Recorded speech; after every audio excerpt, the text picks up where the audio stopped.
Hello दोस्तों, मैं समीर आपका एक बार फिर से अपने चैनल सैम गुरुजी पर स्वागत करता हूं। आज हमारी अगली क्लास आंसू लिपि उच्च गति अभ्यास खंड 2 का डिक्टेशन नंबर 1 होगा और यह डिक्टेशन 80 शब्द प्रति मिनट स्पीड से रहेगा। डिक्टेशन 5 सेकंड बाद स्टार्ट होगा। स्टार्ट।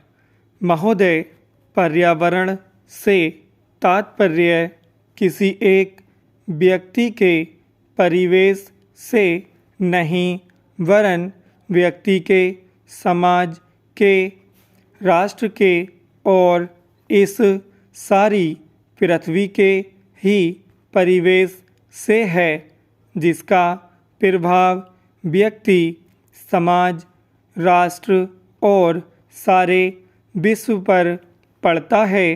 पर्यावरण से तात्पर्य पेड़ पौधों, नदी, पहाड़ या किसी तंत्र विशेष से नहीं वरन उस समग्र वास्तविकता से है जिस पर मानव मात्र का अस्तित्व और उसका संपूर्ण आध्यात्मिक एवं भौतिक विकास निर्भर है। अस्तित्व केवल शारीरिक स्वास्थ्य ही नहीं, मानसिक भी स्वस्थ शरीर में स्वस्थ मन ही अच्छे स्वास्थ्य की परिभाषा है। शारीरिक स्वास्थ्य हमारे आहार पर निर्भर है, जिसका स्रोत इस पृथ्वी का जल थल वायुमंडल है। मानसिक स्वास्थ्य भी प्रकारांतर से इन्हीं पर निर्भर है, क्योंकि जैसा खाए अन्न वैसा बने। मन स्वस्थ जीवन पर सबसे अधिक प्रभाव हमारे चिंतन का, हमारी परंपराओं का और उन सब परिस्थितियों का पड़ता है जो हमारे ऊपर आरोपित हैं या की गई हैं या की जा रही हैं। इसलिए पर्यावरण या परिवेश में जल थल वायु ही नहीं बल्कि वे सारे घटक महत्वपूर्ण हैं, जिनका कुछ भी प्रभाव हमारे जीवन पर, हमारी क्रियाशीलता पर पड़ता है। जैसे हमारे विचार, हमारे आचरण और हमारी परंपराएं एवं संस्कृति आदि। सदा से मानव की आकांक्षा उन्नति और विकास की रही है। जगत का अर्थ ही है गतिमान, और गति दोनों ओर संभव है, उन्नति की ओर भी और अवनति की ओर भी। पहली को हम प्रगति कहते हैं, दूसरी को आगति, विगति, अधोगति या दुर्गति कह सकते हैं। वास्तव में मनुष्य ऐसा जटिल प्राणी है जिसमें अनेक विरोधाभासी और असंगत प्रतीत होने वाली प्रवृत्तियाँ और प्रतिक्रियाएं होती हैं।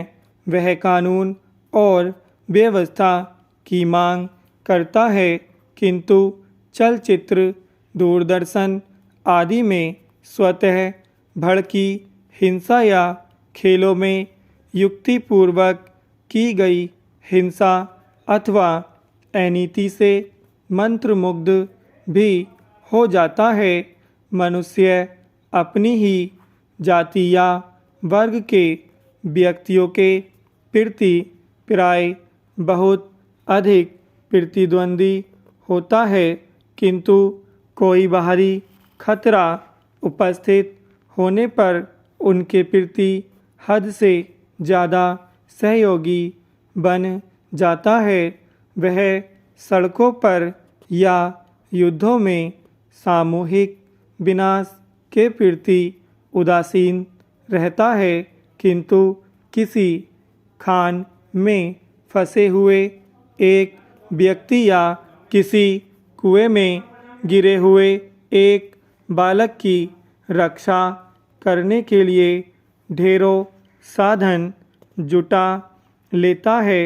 कुछ विद्वान कहते हैं कि मनुष्य बंदर की संतान हो या न हो, किंतु उसमें खालिस बंदर की द्वैध प्रकृति प्राय ही होती है।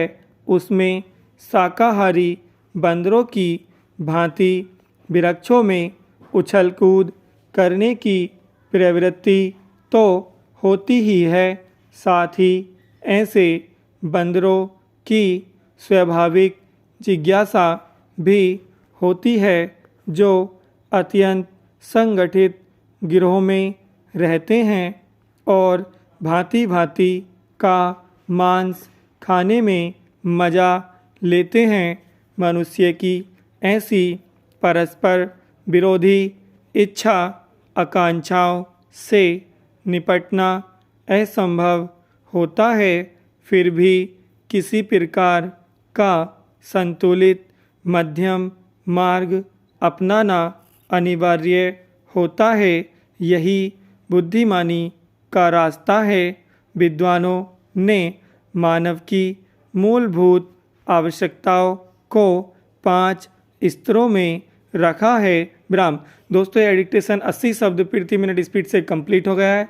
अगर आपको वीडियो अच्छी लगी तो इसे लाइक करें और अगर आपने अभी तक हमारा चैनल सब्सक्राइब नहीं किया तो चैनल सब्सक्राइब करें। धन्यवाद।